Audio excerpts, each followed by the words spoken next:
Thanks for hopping in, Morino. Did I say your name correctly? Mm-hmm. You said my name, Awesome. correct?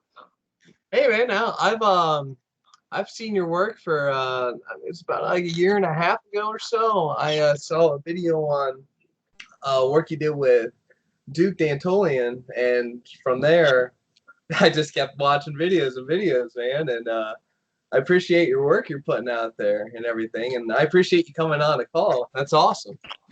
Yeah, Um, sure. yeah, I got man, oh man, I got a list of questions, but I would love to know what got you involved in starting in the occult in the first place. I know usually there's a crazy story behind it and everything else, and I just kind of want to hear why you dived in and why you like it and everything along those lines. Okay, sure, no problem. Before we continue, Yeah. I'm assuming that you're going to publish this publicly, right? Oh yeah. Yeah, just asking. I don't mind because I already did a podcast that was non-occult related, so yeah, that's why. Cool. But Cool. that was just purely audio. That wasn't video based. So yeah, in relation to your question, long story short, for me, I started out like most occultists. I was just some wannabe occultist that was into demons and black magic and the whole left hand path nonsense. And before that, I always had an affinity for the occult. And people that know me also know that, you know, I used to have a girlfriend in the Netherlands that in Holland that always told me, "You're a born magician. You really, the stuff you can do, man." And with me, I always had these abilities, but it was dormant. For example, when I got heavily emotional, was crying or angry, I saw astral energy in the shape of tiny specks of light right in front of my eyes, just moving around, darting around up and down, Hmm. like fireworks almost. And I was like, I know what those things were, but I was like, okay. I never thought too much of it. And for me, it was I had my back against the wall pretty much from birth all the way till my 20s. Life was nothing but misery, primarily caused due to occult forces, primarily caused by occult forces. And I also discussed this. I have one normal video and one live stream. The live stream pretty much denotes my life story, and to say that you need a strong stomach to be able to listen to the stuff that I've been through is an understatement. People have told me that because multiple people globally have listened to that live stream. And a friend of mine just simply told me that he just couldn't stomach listening anymore. But he's sensitive by nature. So he simply told me after 5 minutes he couldn't listen anymore. He was just it was too shocking for him. And that continued up until my 20s, and after I surpassed the whole part where I was some wannabe occultist that engaged in forums, I cleaned up my act, and I was discontent with the traditional conventional methods of spirit summoning and whatnot. Because I'm like I'm on an isolated island pretty much in my location. People that also know me know that I live in a country in South America called Suriname, and the country is a stereotypical banana republic. You know, the majority of the population is ethnic, primarily black people live here. You name it. And regarding esotericism, I'm the only Western ceremonial magician, okay? The majority of people here, practically all of them, have no idea what occultist even means. Literally, they can't even spell occultist. They have no idea what an occultist is. The closest thing that you'll come to anything relating to occultism here locally is a root worker or a spirit worker, someone that these kind of guys that work in a more primitive context. You know, it was Hmm. basically passed down to them culturally, as in witchcraft. You'll come across pagan witchcraft workers here primarily, so Native Americans, or think about guys similar to voodoo. That's what you'll come across here. The same way you see these pagan workers in Africa and whatnot. That's an approximate image of what you can imagine in relation to Suriname. So yeah, I stick out like a sore thumb, to say the least. But in a good way, because a lot of people here, even local people, they immediately ask me where I'm from because most people think I'm from Europe, from the Netherlands primarily. And no one figures me for being local here. But yeah, I know the country inside and out because I was born here. I've lived here all of my life up to present date. I've only once left the country. and I went to Guyana, but it's pretty much the same thing there. Guyana is just a slightly better version of here. And people that also know me again are well aware of my severe discontent and hatred for Suriname, simply because, for general reasons that you can already tell based on statistical information. It's like if I tell you that, let's just say if I wanted to order something off of Amazon, it would take at least 2 weeks for it to arrive here. That speaks for itself. So yeah, pretty much everything is like an uphill battle, and yeah. Oh wow. Yeah. The average person here makes between 200 to 300 American dollars a month, so you can imagine. Oh wow. So That's crazy. yeah, that's messed up in every imaginable way. But in any case, I simply cleaned up my act and I put everything on the line. But I literally pushed myself well past acceptable limits. That's also why I have fast experience. For me, it's literally like rituals and stuff like that. It's literally like for me, it's just like brushing my teeth. It's that simple. It comes that easily to me. But I had to fine tune and refine my dormant abilities. I knew that I had it, but I had to fine tune it. And I was simply discontent with. I was severely unhappy with the by the books Western ceremonial magician or magician level of workings out there, the way that guys are used to working. And I'm brutally blunt. I judge others by the same standards to which I judge myself. And at a certain point, I told myself, that's when the change came. I told myself, no, I'm no different than these guys. I'm also a worthless loser. I have nothing to show for my magical skill, nothing. I started with traditional Golden Dawn workings. I had everything, the altar setup. I still have pictures on my website and everything of what my altar room used to look like. I converted my living room into an altar, and I didn't get any practical or tangible results. I really just nothing. I managed to cleanse myself astrally because I noticed that, I noticed that life briefly improved and I could feel the energy flow through me, and I could feel the cleanliness.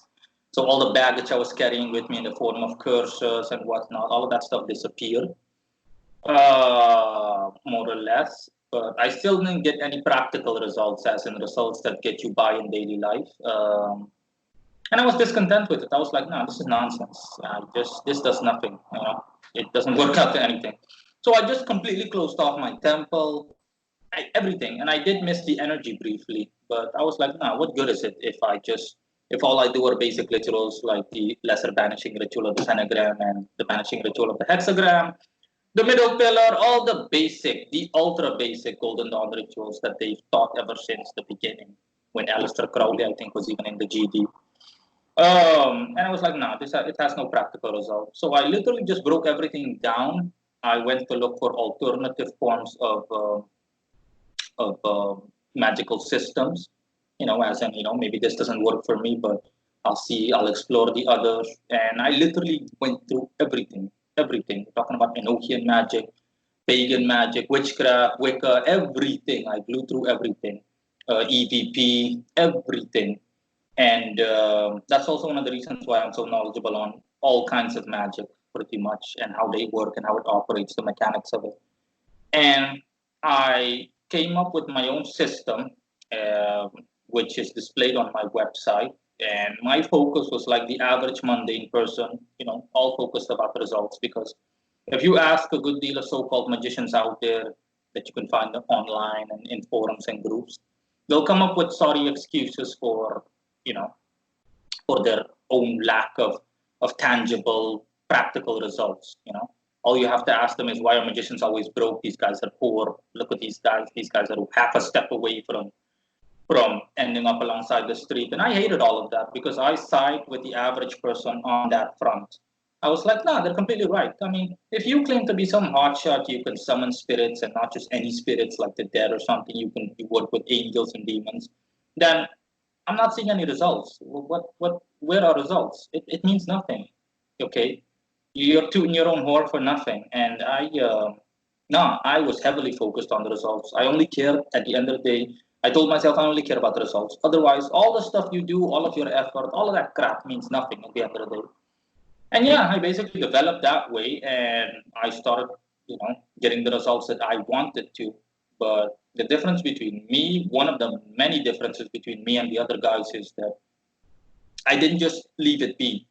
These guys, they did, for example, they performed the ritual and that was it. It either works or it doesn't. And I was like, no, no, no, I'm not like that. I'm someone, I like to get to the bottom of matters in an ultra advanced way. So I dissected every ritual basically. If I didn't get results in a ritual, I was like, okay, what makes it tick? Why didn't it work? And I really looked over everything, and that's how I came behind the mechanics of exactly of how it works from the ritual all the way to results. And yeah, that's one of the reasons for why I'm here. And at present day, I really can't complain. I Yeah, really can't. Yeah.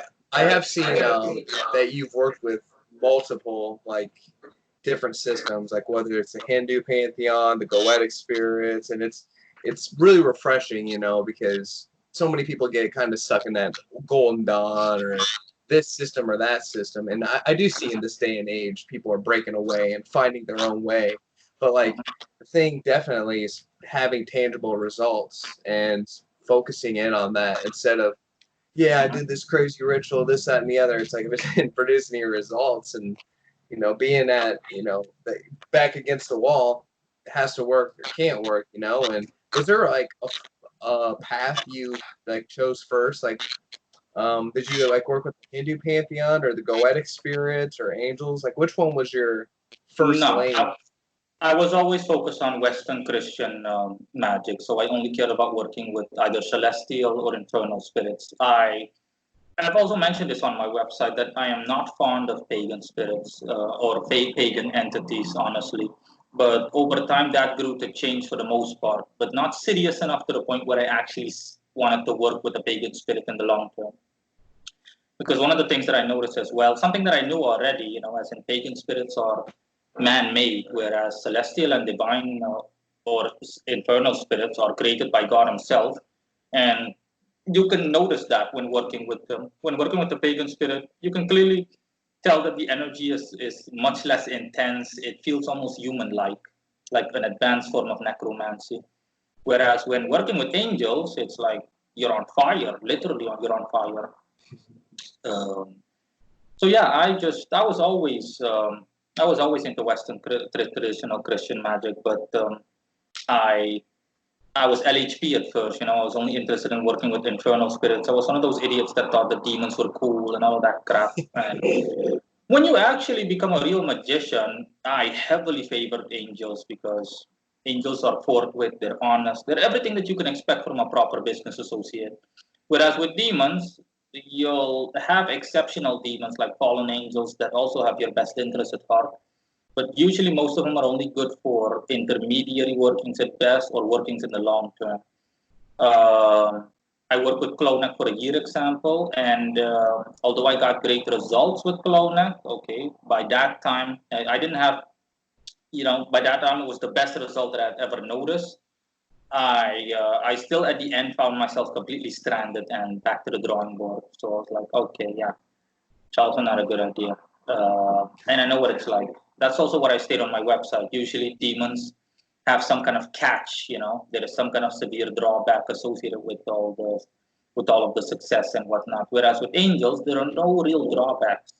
There are no real drawbacks. A demon, for example, will burn your house down if you want money. Okay, as in, okay, burn your house down, collect the insurance, and that's it. But with angels, they'll find alternate methods and they'll ask you first, as in, are you considering this as an option seriously? Um, their morals come heavily into play with celestial spirits like angels. Do you have any like issues with Yahweh of the Christianity, or do you just stick with the angels and don't worry about all that extra dogma crap attached to them? Because I mean, I work with Michael the Archangel, Raphael, Uriel, Metatron, all that, and I get great results and everything, but I also have that like you're kind of connected to something I don't feel so comfortable with anymore, and I didn't know if that does that affect you in any means, or is it kind of like, eh? No, no, it hasn't affected me. Okay, that's also one of the things I dislike. People focused heavily on They focus on too much theory crap, and I was like, no, no, no, no, no, no, no, no. There's nothing. You don't need to know all of that stuff. You don't have to worry about Ein Sof or Yahweh or anything like that. Okay, you just need to focus on making the system work short and straight to the point. So that's what I'm like personality-wise. I don't like to beat around the bush. I'm literally straightforward. Okay, what the who, the what, the where, the why, and the how. What do I need to do? Why am I doing it? How do I need to do it? And in what way or to what extent or degree am I supposed to do it? End of story. For the rest, I don't need to know more. I'm only interested in knowing more if I get results and I get results consistently to the point where I'm comfortable and I say like, okay, I'm wondering now. It's the same thing with a couple of the spirits I work with. I didn't just ask them questions from the get-go. It was only after I started working with them and I confirmed that, we're good, okay, we're doing well. And, I was like, okay, I'm wondering, what's your story? And I asked these spirits, what's your story exactly? Like kind of like an interview fashion, as in, I've got a couple of serious questions for you. You're up for it? Yeah, fine. This is my case. This is what happened, blah, blah, blah, blah, blah, blah, and so on. Yeah, I like that. It's more focused on the connection you have with the entity versus all the extra stuff attached to it. And that's something, I find myself breaking more and more out of that box, you could say, Yeah. Now I did see your work with Shiva, and I know you mentioned, different things along the lines of you're not, I mean, obviously you're not there's no pantheon that's like you would put yourself and lay yourself with, but like, was there some great results working within that system? And like, what were you able to accomplish with Shiva? Because that's been an entity in my mind I've thought a lot about. Mm-hmm. No, honestly, like I said from the beginning, I have not seriously worked with any pagan entities. The only other entity that comes to mind is Belphegor, that I have experience with in a serious working, and even that it didn't work out the way I wanted it to, but I was glad for the experience. And I am definitely not fond of the Hindu pantheon simply because I'm not really fond of Eastern cultures, especially Hindu cultures, because I'm familiar with Hindu cultures because in Suriname you do have a good deal of Hindus or Indians, and I know what they're like personality-wise, and I'm not too keen on them, and specifically the negative aspects of their culture and personality. And it just made me get some kind of, it just made me detest Hindu culture or any culture associated with that somewhat. But as a whole, I'm not fond of Hindu cultures. The only Hindu spirits that I have summoned are Kali and who's the other one again? Vishnu, I think. Yeah, Kali and Vishnu. And Vishnu was not too long ago, like a month or two ago. With Kali, it was more the case that I simply was always the case. I was into chthonic deities, so I'm into dark, destructive spirits and whatnot. That's what drew me to the LHP the first time, and that's why Samael is my patron. Because when I saw Samael, I was like, wow, pure fit, as in embodies both light and darkness and everything. And that's why he's my patron. One of the many reasons for why he's my patron. But yeah, Kali was, Kali is known as the Hindus as the destroyer. So that's also why I summoned Kali, because Kali appealed to me for that reason. But like I said, the absolute majority, 90% of all the pagan spirits that I have worked with, I haven't literally worked with them. I've summoned them, I've spoken to them, I dissected everything and confirmed everything in terms of what they could do for anyone that wants to work with them, etc., etc. But that's it. I have not worked with them seriously in the long term. No. Okay. Yeah, I was wondering a little bit about that. Like, I just watched your video actually earlier today about Cthulhu and kind of that whole mysticism and all of that. And like, since there's so much, I don't know the best way to put it, but there's so much energy that is kind of pushed into them by mankind. You can definitely feel the difference between the celestial infernal versus a man-made spirit. And I mean, do you still find there to be benefits though, or is it just not as strong of a benefit you think than the man-made versus celestial and all that? Do you really find more powerful and potency with that? Yeah, but it's not all about power. Like I said, I prefer angels by far. Okay, I prefer angels by far, but Yeah, I also mentioned that I have an article or a video in which I mentioned that it's not all about power. People tend to make the mistake, especially superficially.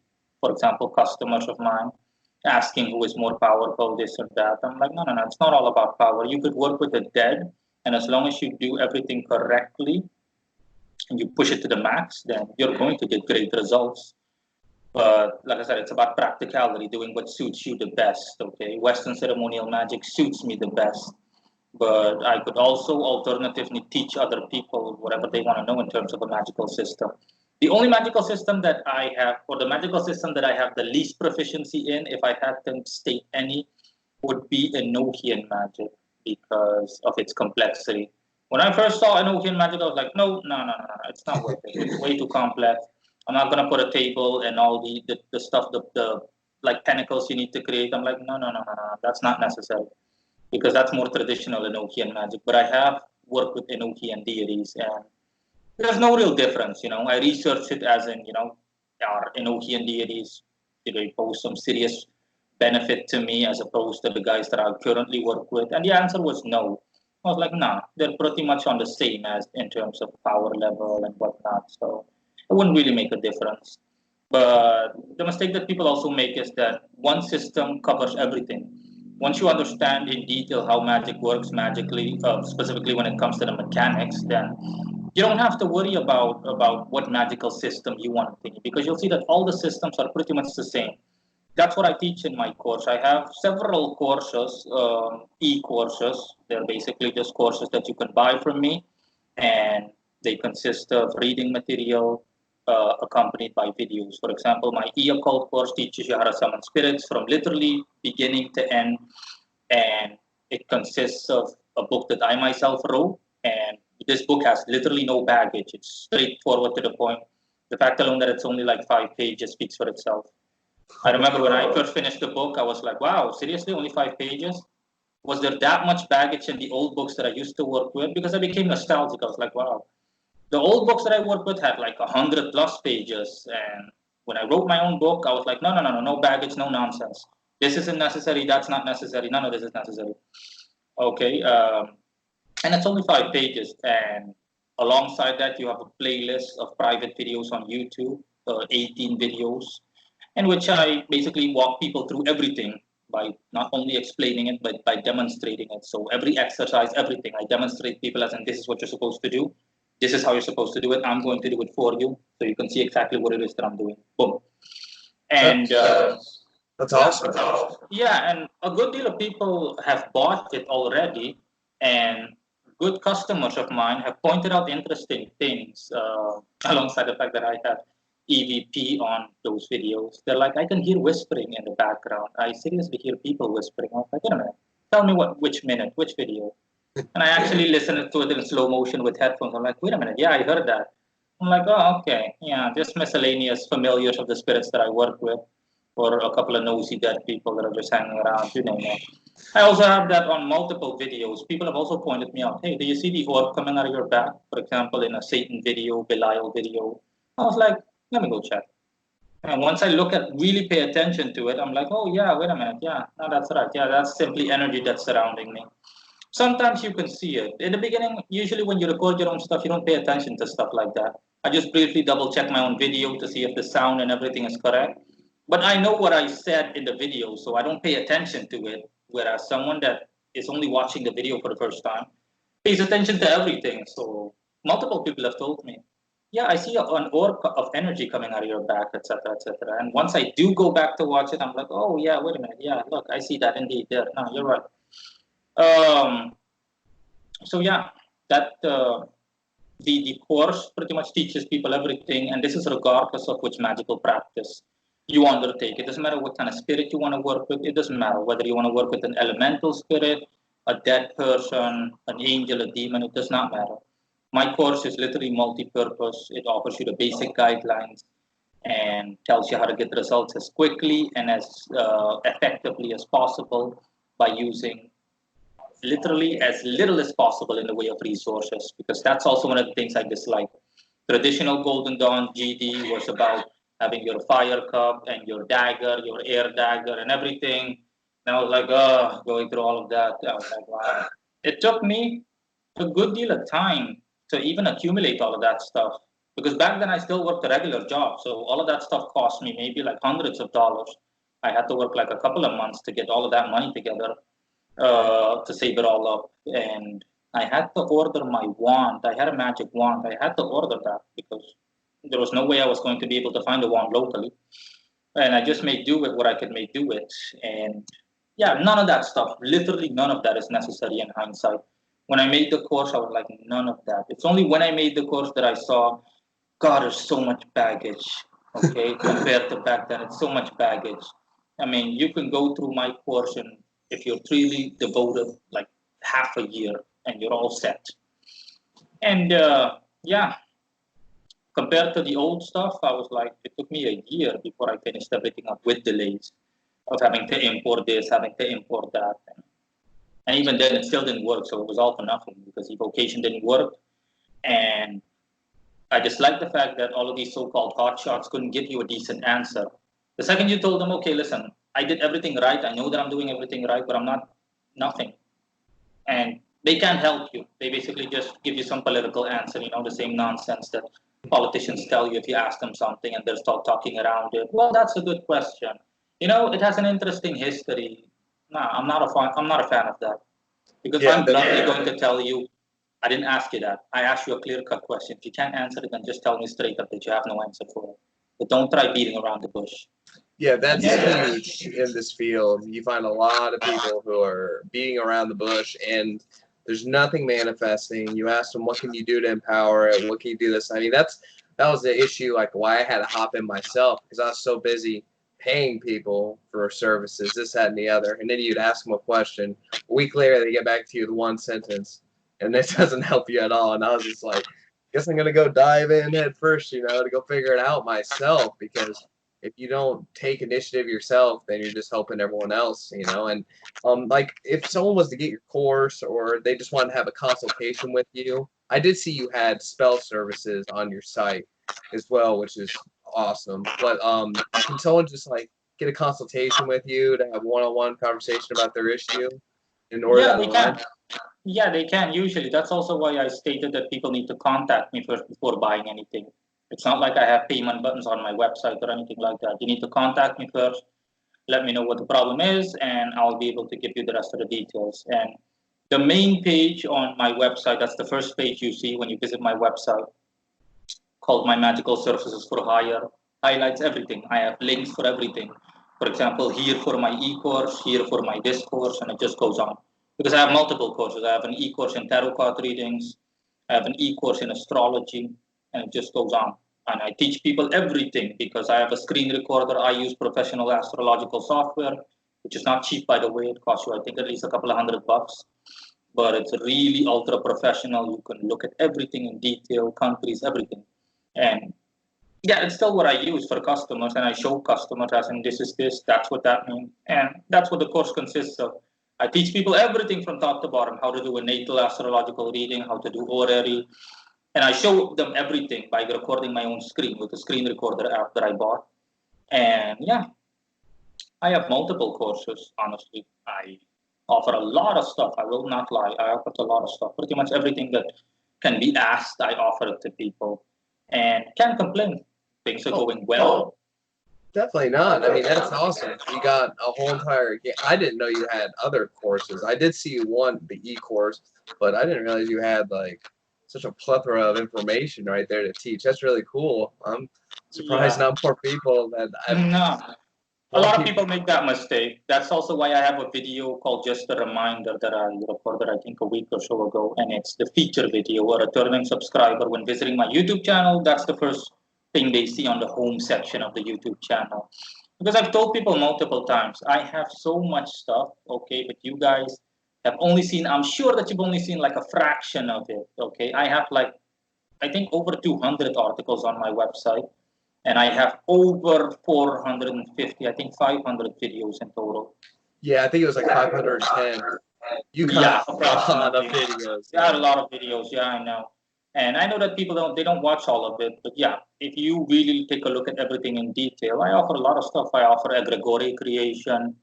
So these are self-created spirits thought forms that I can create for people as in you want an egregore for something. I mean, no problem, no issues. I had a customer last that ordered a good customer that was very pleased with my services. He ordered like 5 or 6 egregores. And yeah, went through all of them. Yeah, that's basic. Yeah. So I have no issues, honestly. How, for example, my own personal life looks like is that my guys basically bring in customers. They keep me healthy and strong and give me all the strength and power I need. And they literally bring customers to my doorstep, and so to speak. And I have no issues, honestly. In my location, I think I make roughly estimated more than an entire neighborhood of people. I make like 40, 50 times what the average person here makes. And someone even, someone pointed that out, because I post private videos sometimes too. I have a secondary YouTube channel, and someone told me you seem to be able to do tons of things. You do a lot of expensive stuff. I mean, by those standards, yeah. That's why people also, one of the many reasons people think that I'm a foreigner, because honestly, I outclass even Europeans that come over here. These guys can maybe afford a couple of €100 worth of stuff, whereas I can afford thousands upon thousands of things. And people have told me everything, as in you wear brand clothing at home and stuff like that. I'm like, yeah. I mean, otherwise it means nothing to me. I mean, what good is it? But yeah, I offer everything, and yeah, the majority of my customers are satisfied. I demand nothing of the best of myself, and it's the same thing. Our customers, even my guys say that our customers get what they pay for. You know how we do it, and it just bothers me as a craftsman. I'm a perfectionist, so an ultra perfectionist. I'm the kind of guy that will not be able to walk past a painting if it hangs crooked. I need to set that painting straight in my house, otherwise it bothers me. So it just bothers me when I get a customer and I can't help him or her. And I'm not gonna lie, there not every time. I think 9 out of 10 of my customers are content, and only one is discontent. For example, I can't help him or her, but the last person I couldn't help, I openly told them, I'm not gonna lie to you. Based on everything that I explained to you in detail, no one else will be able to help you. Okay, so I just recommended that person, don't waste your money on anyone else, because he showed me all the people he went to. I'm like, nah, see. And let me guess, these guys only give you one reply if you followed up with them, as opposed to me, who actually calls you and tells you, hey, listen, changes or developments. I'm like, yeah, these guys work on a massive rotationary basis, okay? If they have 10 customers that pay $300, they literally treat all of these customers equally. They just have a default way of working, and it either works or it doesn't. If it doesn't work, then too bad for you. That's how Yeah. they work. But with me, nah, that's not the case. It just bothers me, If I can't give a customer what he or she wants, then it just bothers me the same way that if it were to be one of my own field workings. And something that I've always said since the beginning, magic is not foolproof. I have never claimed that, nor should anyone ever be able to claim that. Problem doesn't lie with the spirits that you work with, nor does it lie with you as an operator. It simply lies with the system and the fact that you're a human being and you're imperfect. And as a result, there is a limit to how far you can go in certain aspects or regards. And I told people always, okay, listen, magic is an amplifier. If you want something done, you'll be able to get it done through magic over the course of 1 year. If you were to do it yourself, it would take you 50 years and you would not even come close. Okay, it would take you multiple lifetimes to even come close to what you have accomplished in a year with a certain spirit or something. But it's not foolproof. It's not going to solve every problem or every issue you have. No, no, no, no, no. You need to sometimes, in very rare cases, you need to simply leave things be and acknowledge that it's either not meant to be or otherwise, or that it's just plain and simply not worth it. Yeah, I definitely had that happen. I mean, working with Belial, I asked these couple different things, and I didn't get anything I asked for, but I got lessons that I learned. And there is you can manipulate the universe so much, but sometimes it's just too much. It's almost like, are you willing to walk away from your life and everything you have right now to be able to have that one thing? You might have a couple $100,000 extra, but now there's no one around you and you're alone, and their plane you're on is about ready to crash. Okay, I'm just kidding, but yeah. Yeah. Now, when you were talking about all the different systems, now, if you were to have to do an exorcism, would it just be case by case, or is there a certain systematic you would like to follow? Because I've worked with different people. You know, some people they prefer Michael the Archangel, other people prefer Lucifer. It just comes like what they desired. But what would your method kind of be with an exorcism? With an exorcism, is it like exorcising a house, a location that's haunted, or a person? A person. A person. An exorcism would be similar to a healing, but more on the mental front than on the physical front. And my default way of working in terms of a spirit, my intuition is highly developed, even if I say so myself, due to the fact that I do this literally 24/7. Um, so my intuition usually tells me, which spirit is best suited for this situation. And by the books, traditionally based on theoretical knowledges in general, I'd say Samael because he deals with stuff like that. So, but of course, he's not the only one. Michael would be fine as well. Raphael would be fine. Um, Zadkiel would also be, Zadkiel would be okay, or Raziel, because those guys deal with the mental aspects more of a human being. But yeah, default way of working with me, every default way of working is simply as follows. I perform divinatory readings in detail to see exactly, how things work and which spirit is suited, and I show that person in layman's terms through a private video. I'm going to send that person a video as in, listen, you want your sister to be exorcised. Samael can do this job the best. This is what the astrological chart says. This is what the tarot card reading says as a backup, and you can see what's going to happen and what you can approximately expect under normal circumstances. And this is the average waiting time. And the second the person agrees to it and the person pays up front, then yeah, I simply give the command, so to speak, and yeah, we were getting down to business. Everything happens remotely with me. With me, I dislike stuff that, for example, root workers do and people that practice witchcraft, that you have to bury this here or you have to place items there. I find it inappropriate, especially if it's a public place. Like now, you shouldn't. Discretion should be definitely the highest priority. I understand those people because if there's no other way to do what you need to do, then yeah, there's no other way. Okay, but I would still avoid that at all costs because it's just inappropriate. It's basically you making the public aware of what you're doing by placing a magical item here or there and whatnot. And I'm like, no, it's not necessary. Not with the way I work. Everything goes by intent. Your intent is important. If your intent is to do something like this, then yeah, you don't have to worry about anything. But that's also why I have, like I said, nothing is foolproof. That's also why I have an article on my website called "The Importance of Astrology and Tarot in the Occult." And in it, I list exactly what the process looks like. And I also highlight exceptional cases that divinatory readings overlook, as in the reading will tell you what the potential is, but it's not going to work in these cases, according to my own experience and knowledge and experience. For example, if I go through everything the way I do it, and I tell you, okay, listen, you want money, we're going to work for half a year. The price is, by my base price is $1,200 for such a working, okay? And let's just say 6 months would be $7,200 by paper, or on paper, I mean. And I told them, okay, in half a year, I'm going to work with, for example, the personification of money, Mammon, for you, as in the biblical entity Mammon. And we're going to work and we're going to get down to business.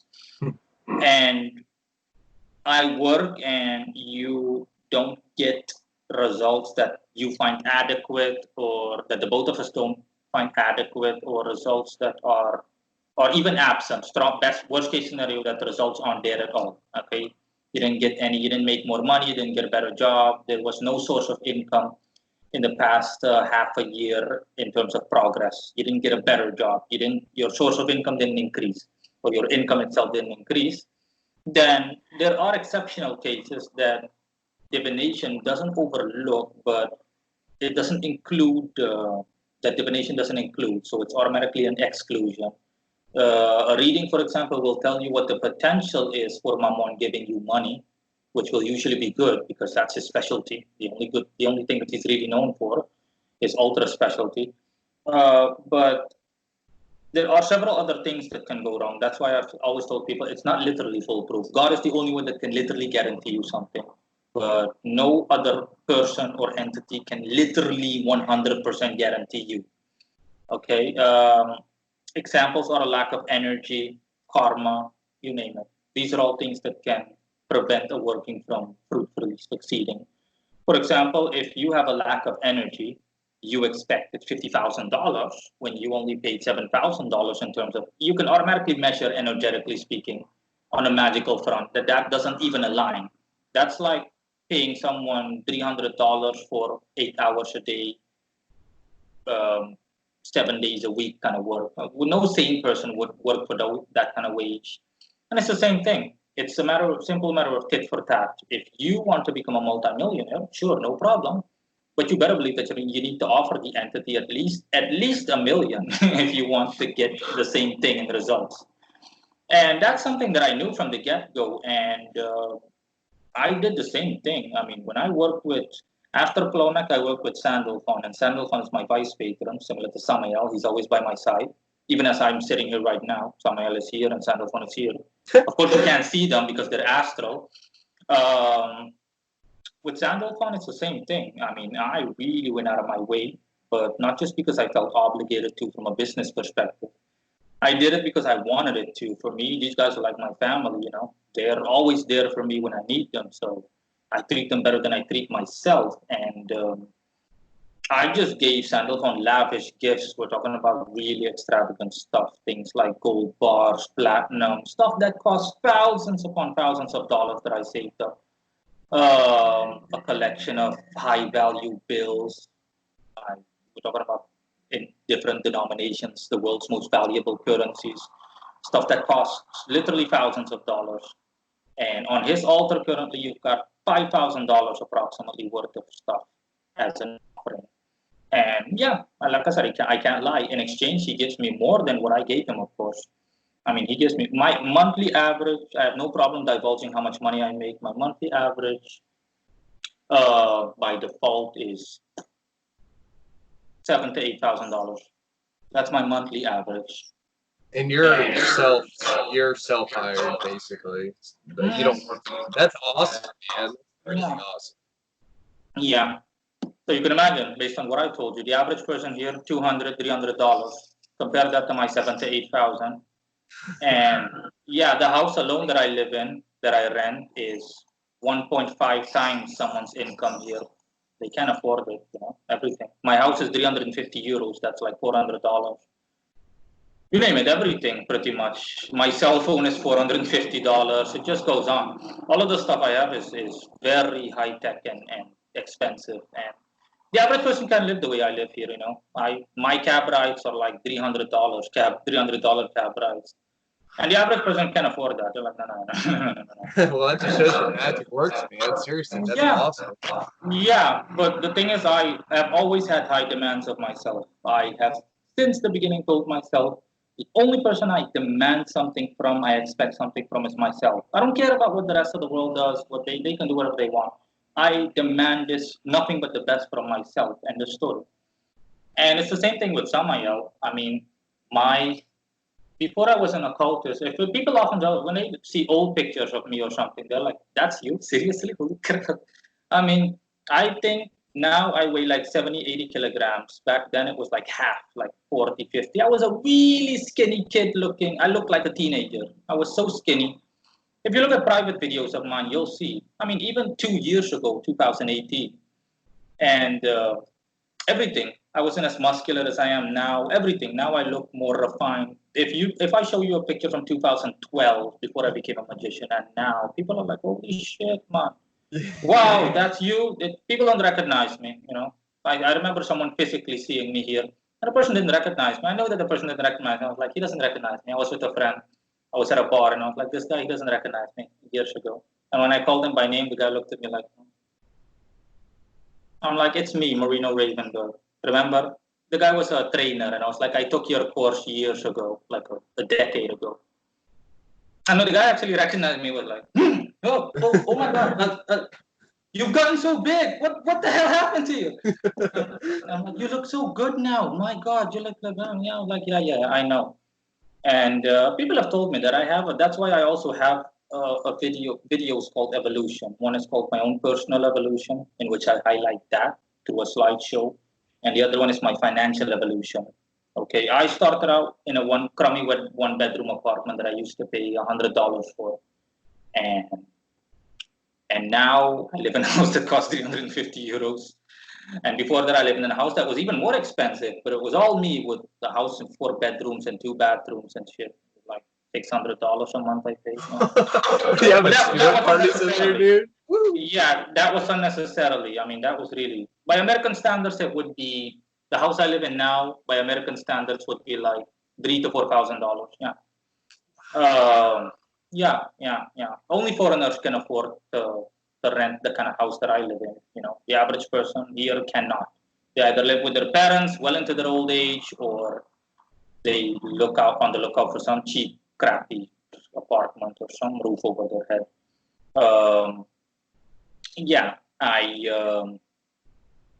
mean, I think it got so bad that people at some point thought I was a drug dealer or something. People tend to think that, because people are already thinking, wait a minute, this guy's only in his 30s and he can afford stuff like this easily. I mean, older people that are 40 or 50 years old that had to break their backs, that had to perform back-breaking labor in order to get some small portion of a house or something like that. And people automatically, they're tempted to think the worst, especially with my tattoos and whatnot. But yeah, those two videos highlight my evolution, and that's what I used to look like. I mean, now I look a lot more streamlined, everything. My voice has changed. That's for the most part thanks due to Samael. I'm a lot more muscular and everything because of him. Okay, my hair, everything.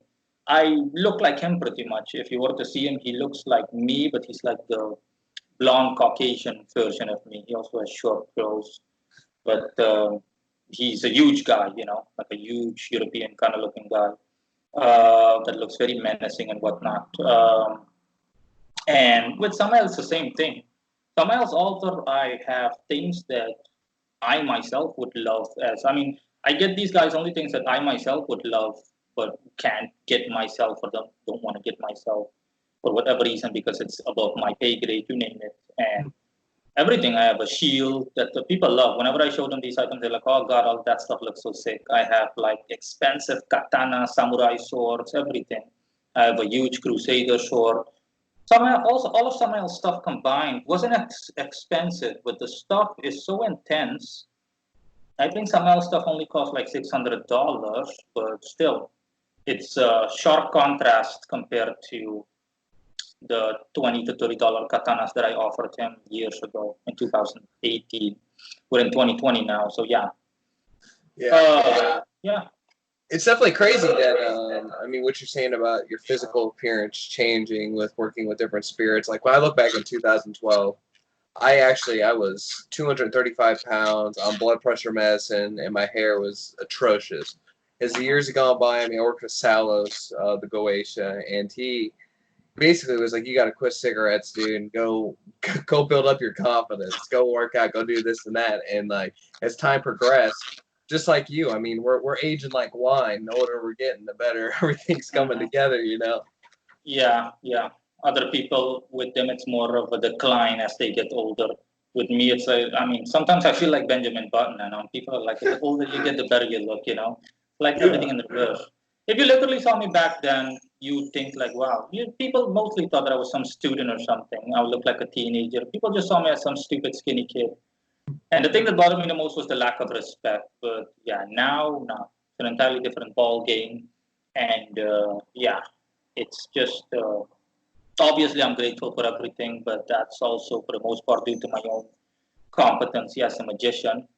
And like I said, with me, it's all about results. I demand nothing but the best of myself. I mean, if I lived in the US, then I would definitely demand at least 50K from myself on a monthly basis or something. I mean, I would really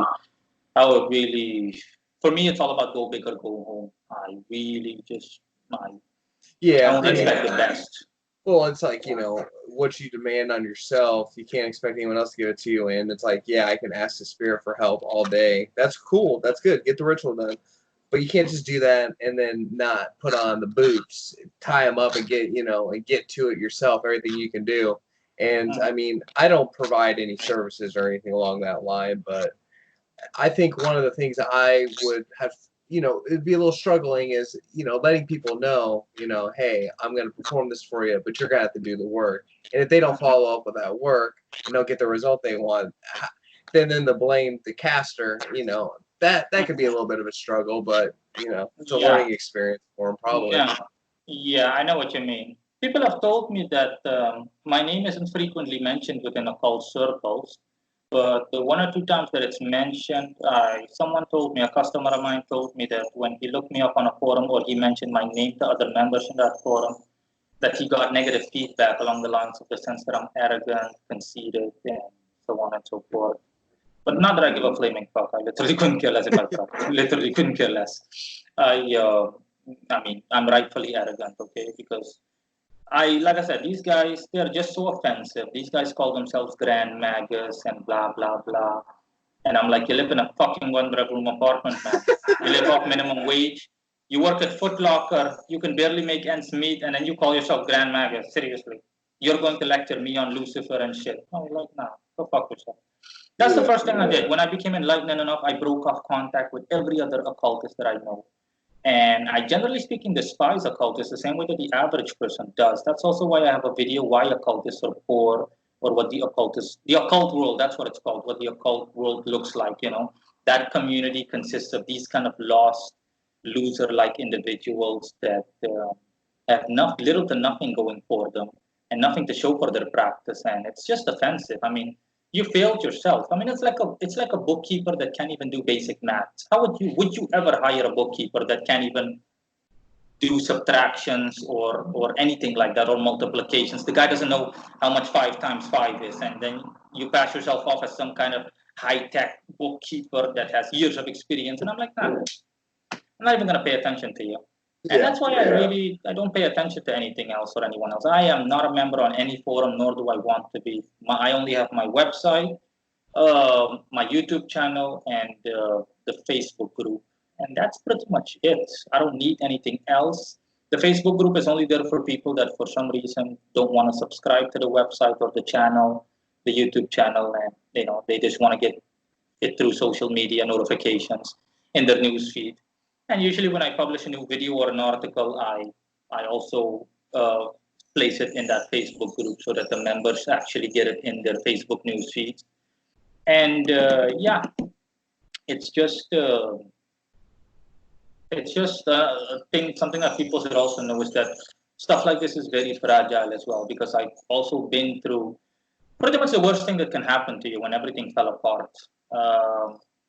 People aren't aware of the fact that it's like glass, your magical thingy, all of your operations are very fragile. The second you disrupt the system in any way, the consequences can be disastrous. Everything starts snowballing on you.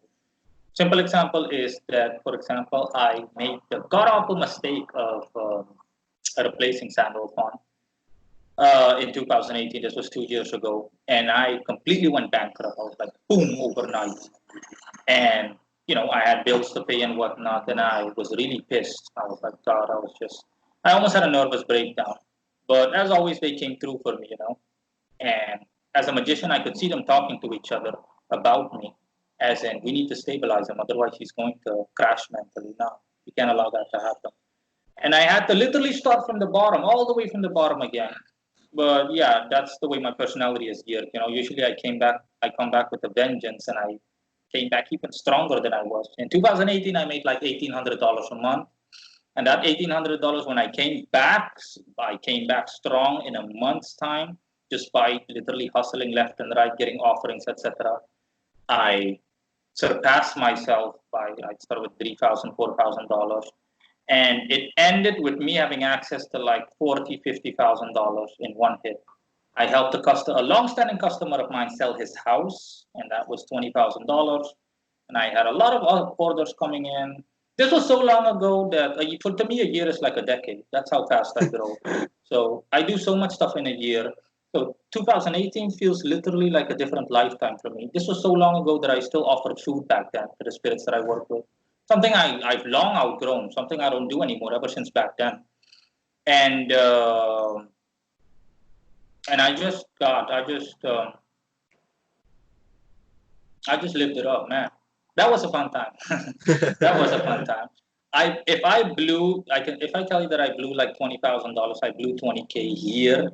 20K is enough to buy 2 or 3 cars. Then you can imagine. There was, I think, for 2 months straight, I did nothing but stay in four-star restaurants and hotels and ate at four-star restaurants. Every day was literally like swimming.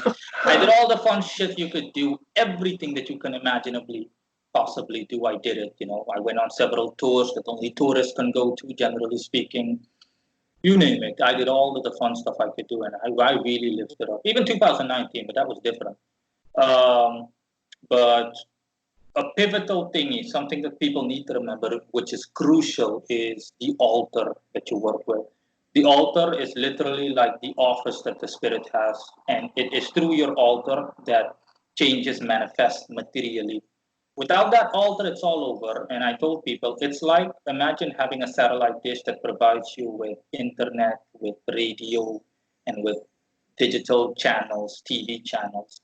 Imagine if something happens to that satellite, if you break it down or something gets damaged or anything, boom, it's all over. No internet, no TV, no radio. It's the same thing.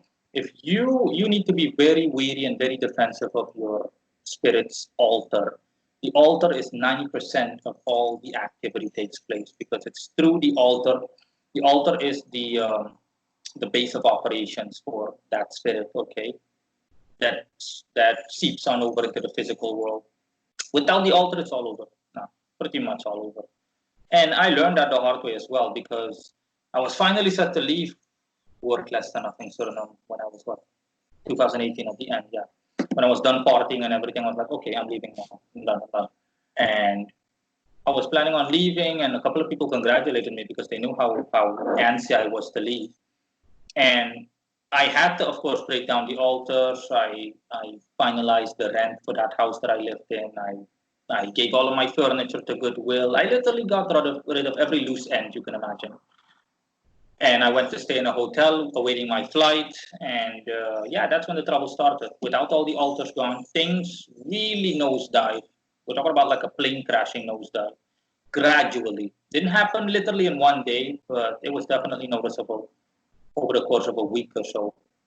Samael keeps me healthy and strong in general because he's tasked with my health, I mean. And all of a sudden, boom, I got the flu. I was like, hachi, hachi, hachi. Okay. Everything, not one customer started coming in. Nothing, nada, zip. Not one customer did I get for an entire month. Not even a $100 customer. $100 is my cheapest price. I have $100 is for just an astrological reading. 450 is for astro as well as tarot card readings in detail. 600 is for a one-time summoning. Basically, I give a portion, $600 worth of energy approximately to a spirit to let them do to let them do a task. It's like one shot of energy, to put it that way. And $1,200 is for the heaviest of work, as in the spirit works consistently towards your goal with all the energy provided by me and the largest amount of energy affordable. Yeah, this is not including my other prices are for the courses. The e-occult course is $2,000. The Astro course is $1,500. Creating an egregore is $1,000. So a thought form, your own spirit, as a servitor. And the e-tarot course is $500. Yeah, $500. And yeah, everything just completely crashed. Like whoosh. At the time, I noticed, but I didn't really pay attention to it because I knew it was necessary. I was like, okay, the second I'm abroad, I'm going to rebuild as quickly as possible. But everything, now people make the mistake. Not only will the energy be absent, it will backfire on you in the most horrible of ways. It's like when you're used to injecting yourself with antibodies and it basically keeps you healthy and everything. You're just used to injecting yourself with whatever you need to inject yourself with, and it boosts your immune system. Imagine not injecting yourself out of nowhere all of a sudden, boom, throwing away the syringe, and you're not injecting, you're not doing anything. Practically every disease that was on the doorstep is going to attack you. You're going to get the flu, you're going to get hepatitis, every imaginable mundane disease is going to hit you all at once, and you might die. So yeah, things will really backfire on you in the worst of ways. The disruption of energy that ingrained itself into your life, the same way that you're used to a certain way of living, a sudden disruption of that will cause disastrous circumstances, okay? It will not only just uproot your life, it will really backfire on you. And well, what happened became so bad, instead of just the basic things happening, aside from the stuff that I mentioned, I got sick due to the lack of energy. I, I didn't make any money anymore, blah, blah, blah, blah, blah, blah. I couldn't even leave because the energy saw to it that things went so bad with the airline company that I booked tickets at that they flagged me as a flight risk. They saw me as some kind of terrorist or some crap, and I was like, "What the fuck?" They blacklisted me. Every imaginable thing that could happen, that could go wrong, went wrong. I tried to book a flight 3 times with 2 different airlines, and every time it failed. The first time, and I started noticing everything collapsed around me. Okay, it's like my entire world collapsed. People were rude and unfriendly to me. I was like, "Hey, wait a minute." I was like, "This isn't right." I mean, something as simple as going to the airline receptionist, and she's like, and I told her, "I'm sorry, miss, what time does the flight leave?" "I'm sorry, I was told 5 p.m. by my thingy." "No, you were told wrong. It was 6 p.m." But in a really rude way. "No, you were wrong. It was told 6 p.m." Something that never happened. And I was like, "What the fuck?" It's the energy again. Oh, God. Okay. Let me just hurry up. Everything. Okay. I think the third time they even called the flight, they called the pilot himself. And he was like, "Well, I don't know what your issue is, but you are not leaving." End of story. And I was like, "What the fuck?" And he was like, "Why?" I'm like, "Okay, why?" I kept myself cool throughout everything because I know that getting agitated is not going to help. It's going to do the opposite. It's going to hurt your cause. So I was completely quiet. I was completely docile. And I was like, "Okay, why?" And he told me, "I don't know. You should contact the embassy in the Netherlands or the Dutch embassy here, but whatever you want to do, you're not leaving." I don't know. I don't know what the problem is, but I have specific instructions that you're not allowed to board the flight. And I'm like, "Fine." And everyone that I told this story to told me including my own lawyer, because I really went to an attorney and I was like, "No." And my attorney told me, "But what do you think the problem is? Because this is literally the first time in my entire career that I've heard something like this happen." Everyone, even the travel bureau that I booked the travel at, my travel agent was like, "Okay." He was like, "No, I'm not going to lie to you. This is the first time this has ever happened to me." Everyone that I said, people were like, "Huh? It makes no sense. How can something like that happen? It's almost unrealistic." I was like, "Yeah, you're telling me." But these people have no idea. I know what the reason was. I was like, "Oh God, this thing is really backfiring majorly. Majorly. Everything is collapsing around me. And I really need to get my bearings." And I was just fed up at that time. I'm not gonna lie. I was so adamant on leaving here, and I was like, "God, I'm just so sick of everything. I'm sick of here. I don't want to see here anymore." Uh, but yeah, I was forced to stay here, and that's when 2019 began, and I rebuilt myself. Everything as quickly as possible, altars and everything. And that's when things started getting up and running again. Things worked fine. Things worked normally, and I was like, "Okay, fine." And I just went about life in 2019. But yeah, I'm not gonna lie. I still enjoyed myself, and I still lived it up in 2019. Life, it was really fun. The fun I had was really enjoyable. And 2019 was pretty much like at the mid 2019 or at the end of 2019. It was Cairo year. That was when I implemented the Cairo into my life. Uh, for people that don't know what the Cairo is, it's all about a symbol in relation to Jesus. So yes, I have worked with Jesus Christ as He came to me as a spirit and told me, "I want to work with you. Blah blah blah. You deserve for everything you've worked so hard for. You deserve my presence. Okay, I've been sent to guide you and whatnot." And that's where the Cairo chapter starts in my life, which lasted half a year. Let's just say until the beginning of this year. And that's also over. So I'm back to working with spirits full time. But yeah, everything is documented through articles and videos on my website. If you just Yeah. look up Cairo, then you know. Oh, sorry. Um, I just didn't know. Have you have like a meditation method or anything along that line that you do daily that keeps you grounded? I know for myself, I have to meditate in the morning to get my day, kind of smooth out right off the get. And I didn't know if there's any practice you implement every day. No, nothing. What I do is pretty much unique, to be honest, because like I said, this is I do this 24/7, literally 24/7. So for me, spirits are literally like the same way we're talking. All I have to do is think about a spirit, not even in really deep, just superficially, and the spirit's already there within my vicinity. So yeah, for me, a spirit is literally like boom, you name it. Spirits come without me even wanting them to come. It's like family members passing through the house or acquaintances. That's how thingy it is. Yeah, for me, it's never. At this moment, aside from Samael and Sandalphon, I've got Belphegor next to me, just saying hi. I've got the pagan god Anu, Sumerian god Anu. I've got Egyptian god Ra.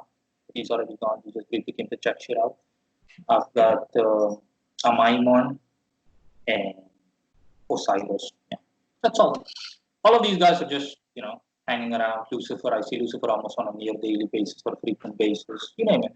So for me, it's literally easy peasy. I can literally easily. For me, I don't have to go through a process. I've long outgrown that. Okay, I already have more than the proficiency needed to the point where, for me, a ritual doesn't exist. That's why I sometimes giggle when people ask me, "How do you summon?" I don't summon. As in, if a customer wants me to work with Raphael for him, Raphael's already here. See, just mentioning his name and Raphael's already standing next to me. It's that simple to me. It's that simple to me. It's literally just a matter of getting down to business, and Raphael will usually fill in the blanks if he's keen on it. If he says, "Okay, yes, I can help him." Um he says, "Nice live stream, by the way," or "Nice Skype session, by the way."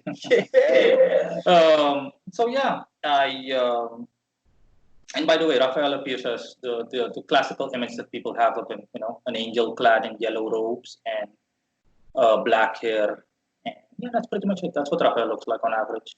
Sometimes there's also sky blueness or purpleness, but those are stereotypical solar colors. That's why.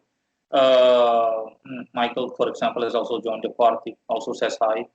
For me, it's easy peasy. It's that simple for me to work with the spirit. I've got all of the guys that I've worked with, even spirits that I don't work with, occasionally show their face. I've got Prometheus. I've got Mammon also standing next to me saying hi. You name it. It's really easy for me. It comes to me naturally. And Bale as well. You name it. It's like a whole compilation of spirits. For me, it's that easy. Okay, I don't even have to think, and they already present themselves to me. That's how easy it is for me. So I don't do a ritual or anything like that. It's like an exchange. For example, if a customer wants something with a spirit that I don't work with, I have default spirits that I work with. If he wants to work with Raphael and Raphael is not the default spirit that I work with, then usually the energy gets transferred. As in, for example, someone else says, "Yeah, fine, you can take on the job." Okay, I'll just transfer the unnecessary energy to Raphael. So yeah, it's like passing something on to someone, as in, okay, you want that cell phone? Here you go. And you name it. It's like an exchange of energy for a customer. And yeah, things get working. And the story. So yeah, that's how it works for me. It's very, for me, like I said, it's easy for me. For me, I am, honestly, metaphorically speaking, I'm nothing if I'm not an occultist. This is literally who I am. Defines me down to the core. And uh, and yeah, that's pretty much it. That's awesome, man. That's really cool. I mean, that's kind of infinite beyond. I use a universal circle, but I also am in a location right now where I can't necessarily have energy just flying everywhere at the moment in my life. So that's kind of why I have to keep it restricted to my room for the time being. But I mean, when I'm out, once I'm out of the house, it's free game. They want to hop in the Yeah. car, have a good time, everything else. But Yeah. yeah, it's definitely the path to go down. I feel like without the occult, everything else is just like so commercial and so boring. That's the only way to put it. Is just commercial, boring, And to have real flavor is to work with things that are outside of our perception with our eyes, but it's there, you know, within, and everything else Yeah, is spiritual reality. And I think that's the coolest thing. Everything else is just okay. yeah, but yeah, it's not for. One shouldn't forget that occultism is only meant for a select few individuals. By global statistics, the majority of people are, they simply don't have the level of development even remotely needed to be aware of the occult and the universe and how everything works around you. I remember years ago when I first started working with Belial, he told me, you know what, Morino, uh, most people in the world out there, they're like insects to us. They have no idea that we rule over them in many aspects of their lives, pretty much every aspect of their lives, and their lives are shaped by us. We like you because you're different. You're not like your kind. You're not like other human beings. So yeah, that's why we like you so much. And yeah, Bilal is definitely one of my favorites. Bilal is still my pretty much my third patron. Let's just say I don't really have a third patron, but let's just say he's my third in command, if you will, because Bilal is definitely one of the traditional guys through thick and thin. I've worked with Bilal really ever since I became 2016. It's been 4 or 5 long years since I've worked with Bilal. On and off, granted, sometimes I had to simply say goodbye to him. I said, I'm gonna have to stop working with you, But he was like, I understand. Yeah, you need to do what's best for you, etc. But yeah, the most notable project with working with Belial is that I almost won the lottery with him. I came this close. I was literally off by one number. I have it. It's called Almost Winning the Lottery with Belial. It's an article that I have where I just as a project, I am not fond of gambling. My website, I also have an article on that in which I recommend people to not gamble or play the lottery or engage in any kind of gambling because it's a waste, let alone try to involve the occult in it. But at that time, I was still heavily immersed in projects, and I had so many projects that I wanted to do, things that were deemed impossible. I was like, I can do this with the occult. And I tried the easiest lottery in my country of residence, and it involves I think a six-number spread or something like that. So you could basically choose six numbers or five numbers between 1 and 55. And I calculated the ratio. I was like, the ratio is 1 to 180,000 something or something like that. I was like, holy crap, that's a hefty pay. That's a hefty paycheck. No, that's really a long way to go, even by occult standards. I was like, okay. But as the way I've always worked, okay, in personal life as well as occult life, for me, there's no difference. Like I said before, for me, literally no difference. Occult life is personal life and whatnot. I said to myself, always worst case scenario. Always worst case scenario. It doesn't work. It's a dud. Project is a failure, which I don't mind. The only question that I'm wondering is, when back in the day when trying a new project is is it worth your time and is it worth the effort? That's all. If the answer to myself is yes, it's worth my time, that's always what I think. My answer is always I have, no, yes is still a possibility as an answer. Okay, failure is automatically a given, but success is a possibility, is always a possibility. Worst case scenario if it's a failure. So I automatically mentally always program myself. By default, I'm like that. I automatically assume the worst case scenario of everything. Okay. And if it turns out in a positive way, then great. But if it doesn't work out, then I'm not surprised, or I'm not unpleasantly surprised, or it doesn't affect me at all because I already expected a failure. And I still tried that project back then, and I only with one draw, and we still tried it, and it took Bilal like half a year. Okay, I moved, and he was still busy with that project, and he was like, "It has nothing to do with energy; it's solely about time." I need he need approximately 6 months to figure all of this stuff out, the numbers, and do the math, etc. And I literally was off by winning the lottery by one number. For example, the numbers were 1113337, and I got the numbers that he gave me were 1113336. And I'm like, holy shit, I was off by one number. Oh god. Okay. I was like, okay, wow. And the thing is that I hadn't even calculated the ratio. I The only drawback is that sometimes I tend to dive in impulsively and I don't analyze everything completely. But that was back then. I was still, according to my own demands, I was still basically in a learning curve, and I. It was only after that failure I was like, I'm okay, fine. We tried other drawings, but those were complete duds. Okay, partial or complete duds. I was like, okay, yeah, it was only good for the one drawing. I understand. And it was when I got to calculating it, then I was like, holy, wait a minute, holy crap. So 55 times 55 times, yeah, like one in 180,000 or something. It's amazing that he even was able to get one number correct. And keep in mind, I didn't give him any extravagant offerings, nothing.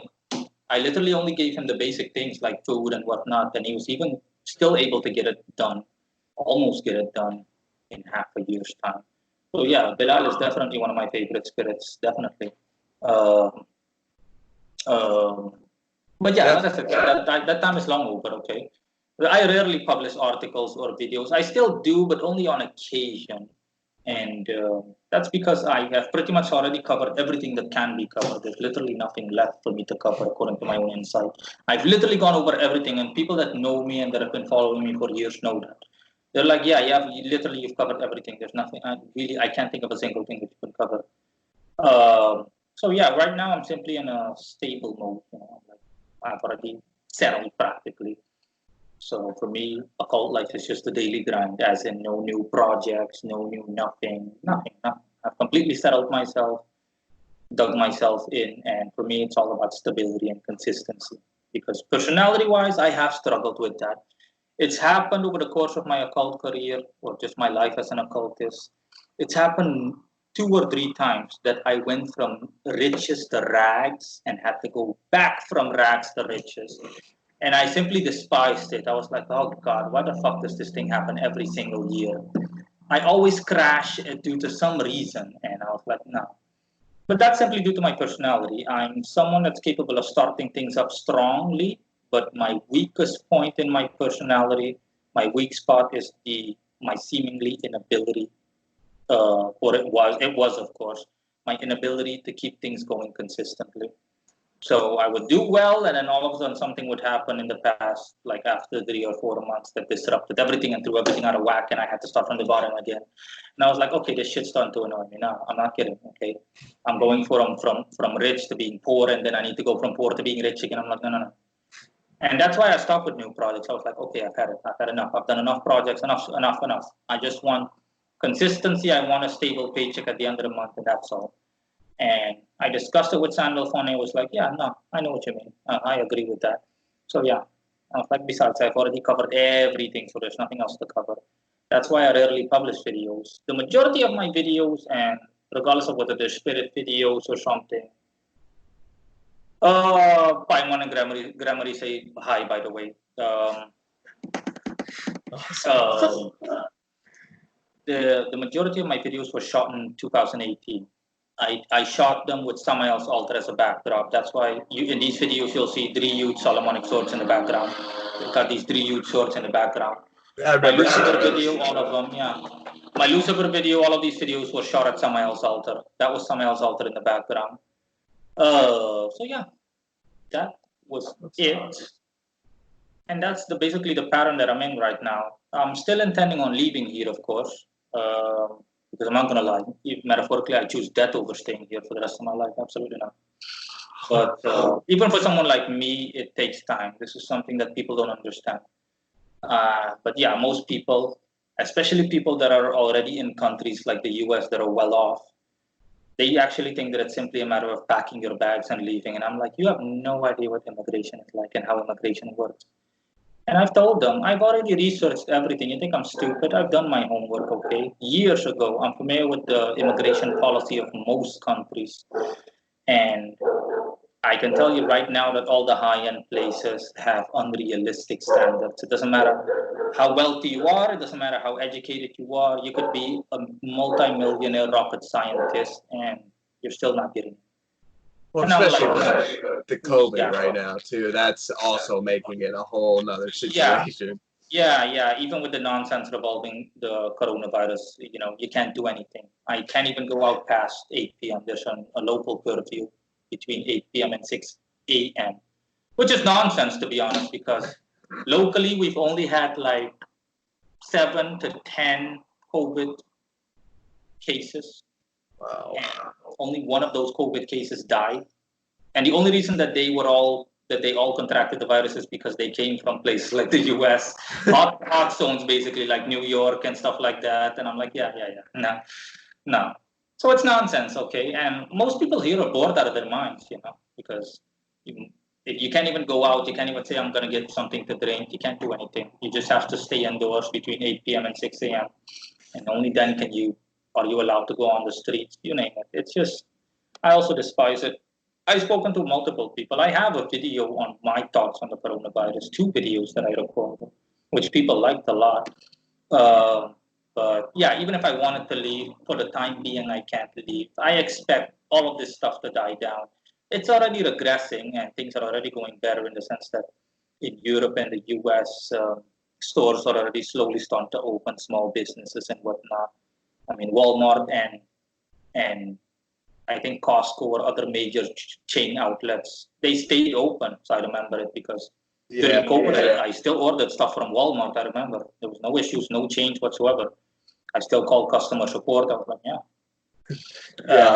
Nothing's changed for myself. I work with a postal service, so my life's not changed at all. And they don't make you go in at night. You know what I mean? So like my life during the virus, the only thing that's different is I see people with masks everywhere I go. That's it. But I think it's crazy because last year I jumped ship of my old job and then went to this job, and now that old job has been closed this whole time. And during this time where people don't really have jobs, I've been blessed, with having a job. And I'm like, yeah, the spirits definitely had that all set up for me. In fact, shout out to Belial because he definitely helped push me to leave that job. So gotta love it. Gotta love the occult, man. You gotta love it. Hey, I'm gonna wrap her up right now. I appreciate so much for you coming on here and talking. And if there's any links you want to go ahead and send me an email, I'll put it in the video. And do you have any final words for anyone that views this? nothing really. I'll just send you the link to all of my stuff, the whole magical surfaces for hire page, and people can take a look at that if they want to, and a link to my YouTube channel. And yeah, that's pretty much it. I'd also like to tell people that in case they haven't noticed it, I also have my website available in multiple languages, although English is obviously the primary language. And I'm multilingual. I speak English fluently, Dutch and Spanish, but at a basic or elementary level. And more languages are going to follow in the future. But bottom line is I have multiple languages on my website. I have Dutch, Spanish, Portuguese. What other language do I have? I have Arabic, and what's the other language that I have again? Let me check. I have Swedish, I have South African, French, Italian, and Hindi. So from India, Hindu. Yeah, those are the languages that I have. English is the main language, will always be. Dutch, I converted or translated it myself because I speak Dutch fluently. And the other languages, I simply had them translated manually by professional translators. I reviewed and checked everything to see if everything was correct. And yeah, it all checks out. So it's just for convenience's sake. People are already making use of it, especially people from Brazil speak Portuguese and people from Spanish-speaking countries. They definitely, those that notice it, really make use of it. Dutch people also, generally speaking, make use of it, as well as people from Belgium, areas where they speak Dutch. And I'm seeing too that the others are also coming into effect, but the others are more recent. So I don't know if I'm going to add any other languages. I might add Russian in the future. I'm not sure. But we'll see, optional. That's awesome. You're definitely getting all the fields, Me gusta, me gusta. That's the only Spanish I know. Yeah. Awesome. Thanks again, Morino. I really appreciate you coming on here, and future we'll definitely have to talk again. So Thanks, man. I just keep up the great work and keep living it, man. You're living it, doing it. So just keep it up, dude. Yeah, thanks a lot for the support. And yeah, I'll if you wanna host something else, another podcast or whatever, then yeah, feel free to hit me up. All right, sounds good. Well, take it easy, man. I appreciate it. Thank you. Okay, see you. Bye. See you, spirits.